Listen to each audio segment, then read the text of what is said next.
All right, Ben Shapiro here, and very accurate on Hillary here. Hear all the flaws with him, hear all the reasons I'm not voting for him. But if you do vote for him, I totally Support. understand why you support him over Yeah. Hillary Clinton. Like I get the arguments, and I find them somewhat convincing, but I didn't find them wholly convincing. You know, if the election were held today, I'd probably vote for him. If the election was held today, so for Yeah. re-election, I mean, that's a whole different story. So, Yeah. so let me ask you this: panel started day one. Who did you think was going to win? Republican. I'm talking 15. When Who did I they think first, was going who to win? did you think? I thought that the highest likelihood was probably Rubio when they first Rubio, started. got it. I backed Cruz in the primaries, but I thought that Rubio was most likely. Christie bullied him a little bit in that one session when they went back Yeah, and that forth was- three that was- times. that was really unfortunate, I think that yeah. was very That was- unfortunate when Christie did that. It helped Trump, but I thought it was kind of It was a political murder-suicide by Chris Christie. in a He took big out way. He took out Rubio, and then he was done that same He day. was So done that same yeah. exact day. Yeah. Trump goes against Hillary. Now, obviously, I've read so many different things about this thing. Was it because he was the best possible candidate, or was it because Hillary was just the worst possible candidate on the left? So there's some of both. Okay. I would say the heavier part lies on Hillary being the worst possible candidate in the history of mankind ever. In all of eternity, in any possible universe, she was the worst candidate. The worst possible candidate in history of mankind in the universe. Hey, no love lost there for And Hillary. the reason Do you being really that believe that? she was a garbage candidate. I mean, not just a bad candidate, a flaming garbage dumpster fire of a candidate. I mean, that's like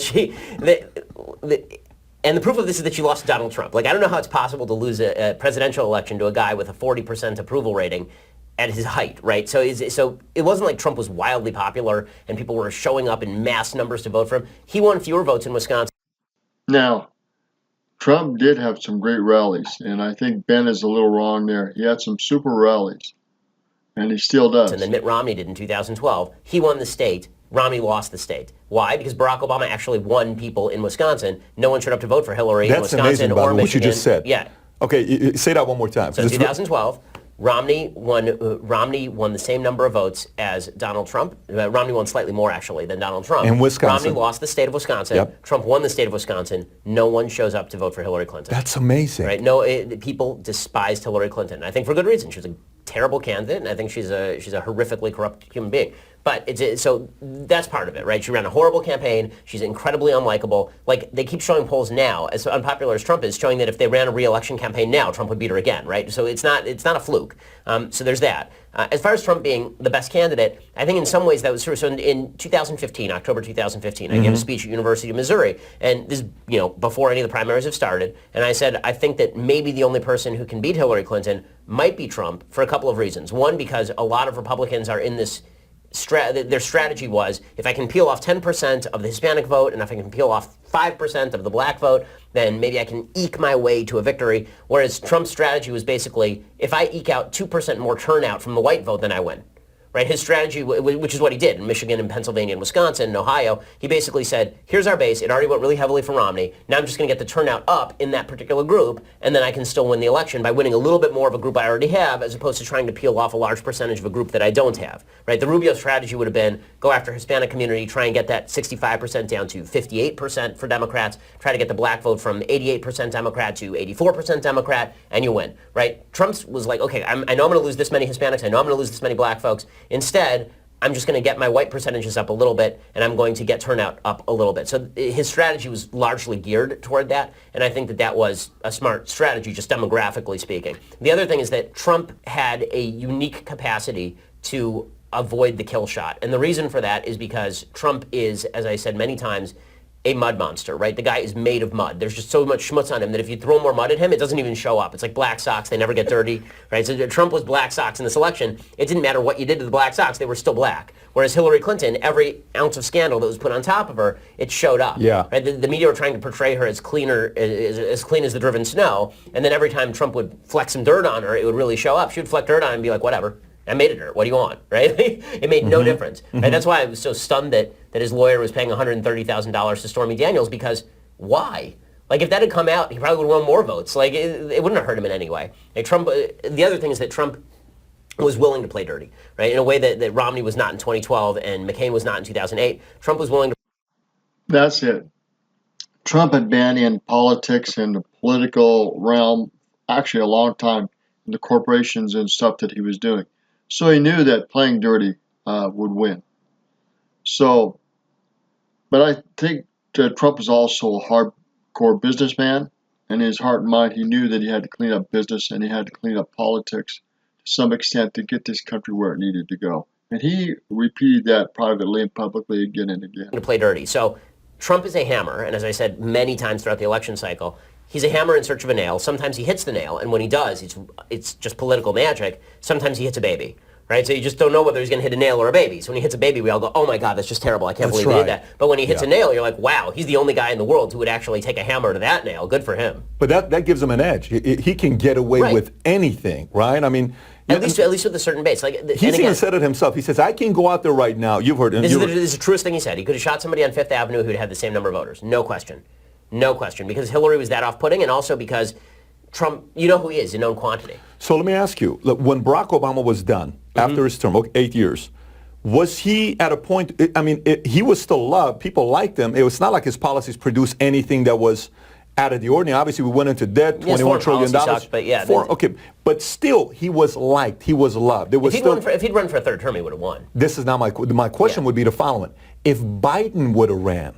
I think Biden would have won. That's the point. Yeah. Okay, I'm with you there. I think if Biden runs in 2020, I think he'll win. So you think he's going to win if he runs in 2020 against Trump? I think the odds would have to be in his favor for a couple of reasons. Biden runs 2020, he beats Trump? I think that I'd be surprised. Now, this is where I disagree with him, but we'll find out. Biden they're gonna push him as a front runner, and he thinks that he can beat Trump in 2020. I hope not. But politics is weird. Biden is pretty dirty. We'll see what happens on Biden. Surprised if not. But again, I won't put money on it because I lost a lot of money on the last election, right? I put my money where my mouth was, and I lost a crap load of money because I bet on the stats. So how much? Never bet on the stats, man. Don't give odds. How much of the conspiracy do you buy into the fact that Clinton's had a meeting with Biden to tell him not to run?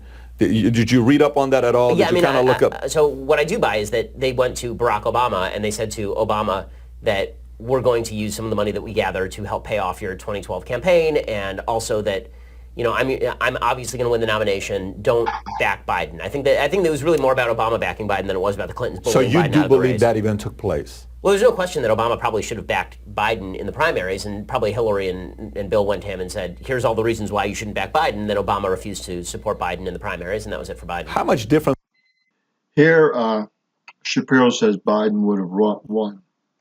And he will win in 2020, he claims. I don't think he's right, but I think it was really more about Obama backing Biden than it was about the Clintons bullying Biden out of the race. So you do believe that event took place? Well, there's no question that Obama probably should have backed Biden in the primaries, and probably Hillary and Bill went to him and said, here's all the reasons why you shouldn't back Biden, and then Obama refused to support Biden in the primaries, and that was it for Biden. How much different would have things been if Biden ran? He would have won. If he was president today, what would have been different than what Obama was? A lot of things would have been different. I think that you wouldn't have the tax cuts, which I think are quite good. I think that you wouldn't have the foreign policy, which is a lot better than the Obama foreign policy. With regard to Iran, you wouldn't have it with regard to the new alliance building in the Middle East between Saudi Arabia, Israel, Egypt, Jordan. You wouldn't have the movement of the embassy to Jerusalem. You wouldn't have harsher measures in Ukraine against the Russians. You wouldn't have a domestic policy that was cutting regulation. This is why I say that I didn't vote for Trump last time, but pretty good shot I'd vote for him this time, because I had three worries about President Trump going in. And my worries were one, that he wasn't going to govern conservative because he had no record. And not only did he have no record, he was all over the place during the campaign. So he'd say things like, Obamacare's the worst, it's just terrible. Here is Ben's concerns about Trump before he got elected. Foreign policy, which is a lot better than the Obama foreign policy. With regard to Iran, you wouldn't have it with regard to the new alliance building in the Middle East between Saudi Arabia, Israel, Egypt, Jordan. You wouldn't have the movement of the embassy to Jerusalem. You wouldn't have harsher measures in Ukraine against the Russians. You wouldn't have a domestic policy that was cutting regulation. This is why I say that I didn't vote for Trump last time, but pretty good shot I'd vote for him this time, because I had three worries about President Trump going in. Right? My worries were one, that he wasn't going to govern conservative because he had no record. And not only did he have no record, he was all over the place during the campaign. So he'd say things like, Obamacare's the worst, it's just terrible. And then he would turn around and he'd say, universal health care for everyone. You'd be like, okay, well, which one of those is it? Because you got to pick. So I was worried about his policy. That worry's been largely alleviated, at least in the first year and a half.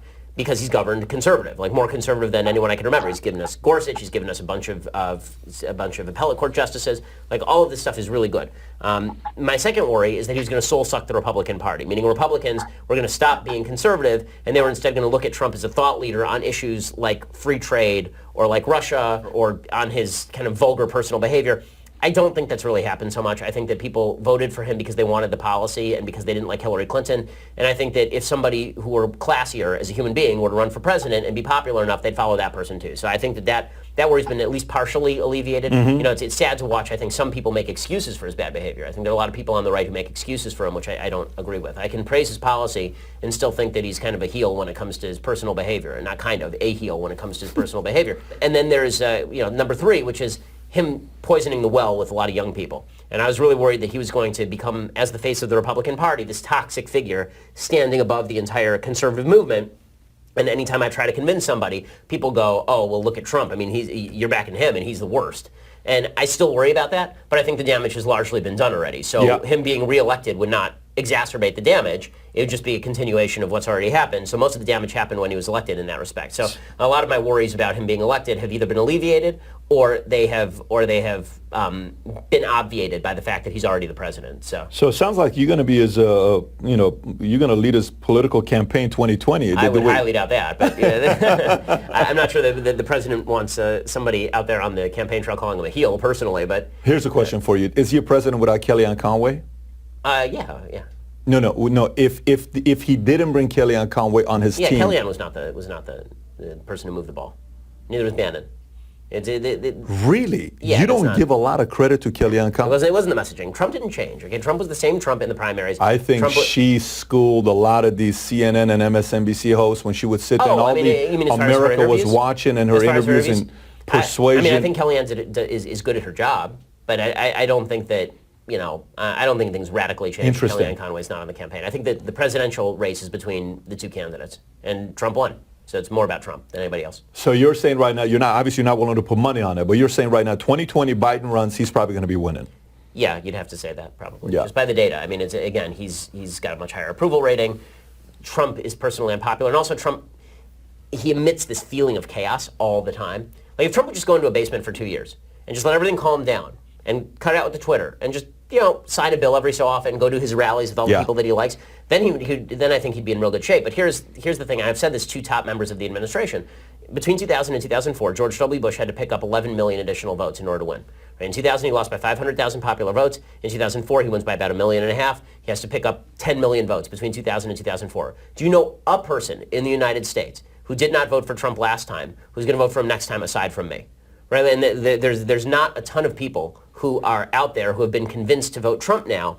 Certainly not 10 million. Certainly not 12 million. He lost 10 million. He lost the popular vote by 2.5 million, right? It's the flukiest election in American history. Yes. He loses the popular vote by 2.5 million. He's going to have to pick up 12 to 13 million votes in the next election cycle in order to win. Are there 12 to 13 million voters who are going to show up to the polls and vote for Trump when they either didn't vote last time or voted for Hillary Clinton? I think he's off on those numbers, but we'll see. I don't think it's going to be as close as he thinks. Trump's rallies have been phenomenal. And I think Ben's off in this area. I find that very hard to believe because, again, he is not somebody who's winning people over. Now, it's a binary race, right? So that means that I can say that in a vacuum, but it's possible. If they run somebody like Kamala Harris or Kirsten Gillibrand or somebody really off-putting, then Trump could win. But if they run Biden is a known quantity. People are relatively comfortable with him. Very. He's on both sides, by the way. There's a lot more comfort. I'm not comfortable with him. I think he's terrible. But there is a sense of, we've seen this guy before, so if he runs again, it's like, okay, back to stasis, back to normalcy.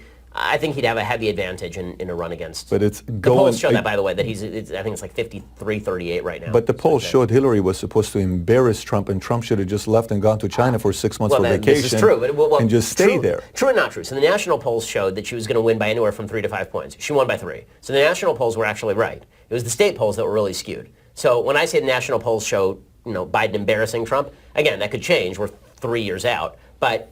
I do place more credence in national polls because they have a broader sample size and because the sample is spread out over a wider possible area. You don't have quite as much room for error as you do in these state polls. It's going to be interesting. What are the chances of Elizabeth Warren? I think that she could win primaries, but it depends on who else runs in the primaries. So she's got the Hillary Clinton problem, which is that 30% of the base of the Democratic Party in primaries is minority, is black. And that means that if Kamala Harris runs against Elizabeth Warren, a lot of Democrats vote for Kamala Harris, and a lot of black votes vote for Kamala Harris. Her. And that's a problem, right? It's the 2008 race all over again, basically. Yep. Then you've got Obama versus Hillary Clinton, with Elizabeth Warren playing Hillary Clinton. And we know how that ended. Right. So how about this whole thing about Rock, Oprah Winfrey, the whole story you're hearing about? Remember, we talked about followership, and Rock's got a massive followership, and the guy's probably, I don't know how many. Would he run as a Republican or a Democrat, right? This is the real question. Like, if he ran as a Democrat, he has to embrace, the Democratic base isn't going to embrace him unless he embraces certain principles, right? They would have to he'd have to go like full pro-choice, which I don't know where he is on that issue, because there's not a major Democratic politician who is not. He would have to engage in a certain amount of intersectionality, which I don't know if he's willing to do. And in the past, he's talked about running as a Republican, so I'm not sure whether he actually would run as a Democrat. But if he ran as a Democrat and he won the primary, he'd cream Trump. I mean, I don't think that would be a close election at all, actually. Because, again, he's much more popular because he's much more likable. By far. Yeah, by a mile. I'm not sure The Rock doesn't cream everybody if he runs. I mean, The Rock... and by the way, he's a pretty astute dude. I mean, he's a pretty astute dude. That was a word I was going to use. He's a pretty astute dude. He's not a lightweight. No. I mean, I don't know that he's studied up on founding ideology, but he knows how to handle himself publicly, for sure. Yes. And the only question is, does he want that life? Because his life's going to change. It's really, I mean, his life is so much better now than it would be if he were president. Why would he want that life? It's a pretty tough life, I mean, honestly. And also the campaign. We're going to end it here. But very interesting, very interesting. Got to get the old program back and running. Had to get rid of the new stuff. Uninstall the new stuff, reinstall the old stuff, and Camtasia was great on their support, and just had to get it done. And it's Roger Martin from Billings, Montana. Good day.